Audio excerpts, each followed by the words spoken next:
I used to think burnout meant I wasn't disciplined enough.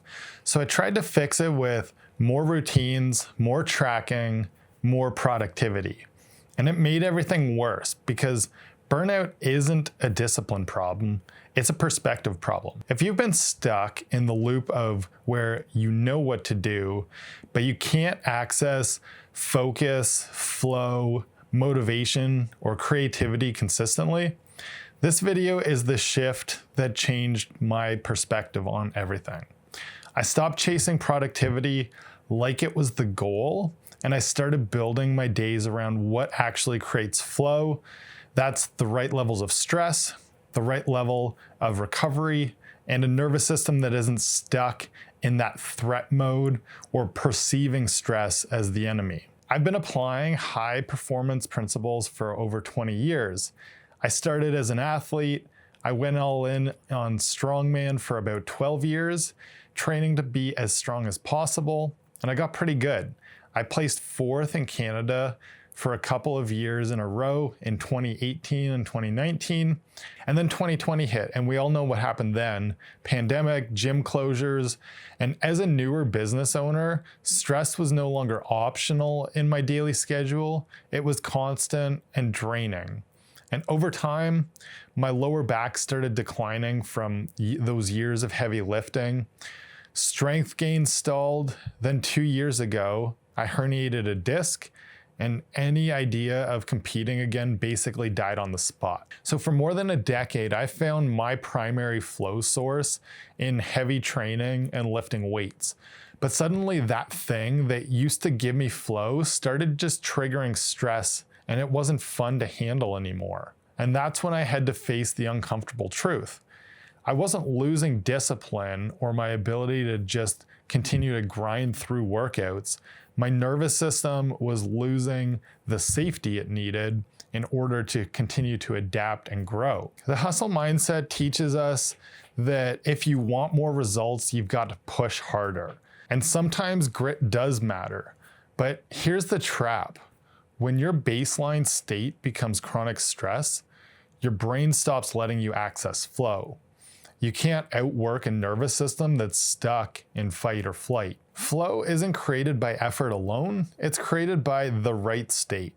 Flow does need intensity, but it also needs stability. If your system feels unsafe, your focus is fragmented, your creativity drops, and everything feels harder than it should. So instead of asking, how do I grind more? Start asking, what state am I in right now? And what state do I need in order to enter flow? Notice what you're feeling. Are you feeling anxious? Can you turn that anxiety into excitement and energy?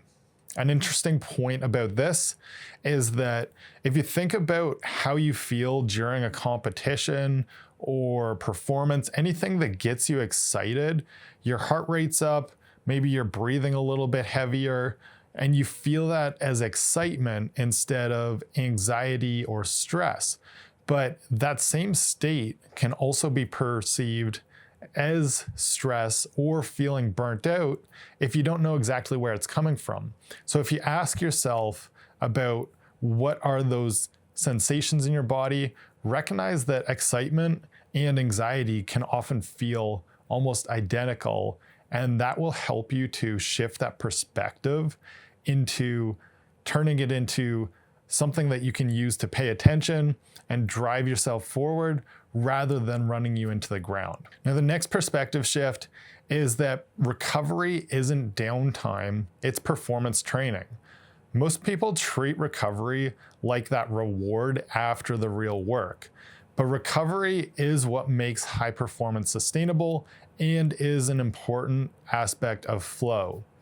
There's that recovery that gets you back to baseline, and then there's the recovery that increases your capacity so that you can adapt faster and access flow more often. Now, you also want to build a better flow loop. So that means having a pre-flow ritual, knowing what to do when in flow, and then also after the flow state, how you recover and get back to baseline so that you can do that all over again. Here's what changed everything for me. I stopped trying to force flow randomly, and I started training a repeatable loop for myself.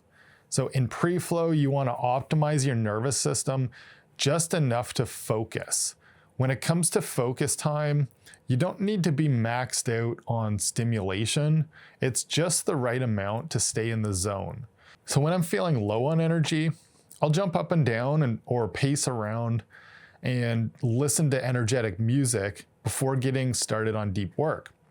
But if I'm already buzzing, I'll sit down, do a couple of deep breaths, maybe close my eyes for a minute or two, and tune into the task that I'm about to work on. Also, sometimes playing more calming music just to get that nervous system and that state right to be optimized and dialed in. After that comes the time to get into the zone and work. When you're in flow, you should have one target, one clear goal, and remove all distractions. Distractions are like kryptonite to flow. So if you're letting yourself get bombarded with notifications on your phone, or you're having multiple browser tabs open, or trying to multitask in any sort of way, it's going to kill that flow state that allows you to tap into your best performance and also get the most out of the experience. And then following the state, we also need that deliberate recovery so that stress doesn't accumulate in our system, because the real killer of performance long-term isn't the effort, it's that leftover stress that you never fully clear that carries over between each session and leaves you crashing and burning out in the long run. So the moment it clicked for me was when I realized I wasn't just lazy, I was trying to sustain a high performance life on a stressed out foundation. After my disc injury, even thinking about lifting heavy created a negative reaction. Like my system learned that strength was now danger. And that forced me to rebuild from a different identity. Instead of asking myself, how hard can I push to get into flow? I had to start to look at it as, how often can I access flow without breaking myself down completely? And ironically, once I trained recovery like it really mattered, I started creating more flow than when I was obsessed with productivity and peak performance. So if you take one thing from this, stop treating burnout like a character flaw. See the stress as an indicator that you're working hard, and also the sign to recalibrate what you're doing or how you're doing it. If being productive feels hard to you right now, don't just add more pressure. Check your nervous system state, build capacity again, and train recovery into a repeatable and regular part of your schedule.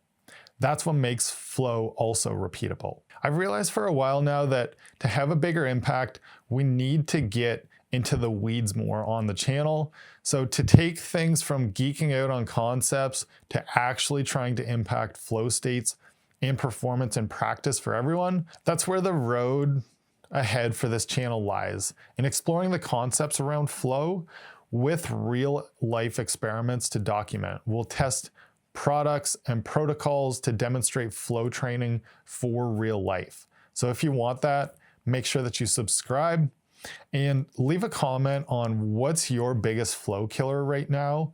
Is it stress? Is sleep affecting it? Are you dealing with too many distractions?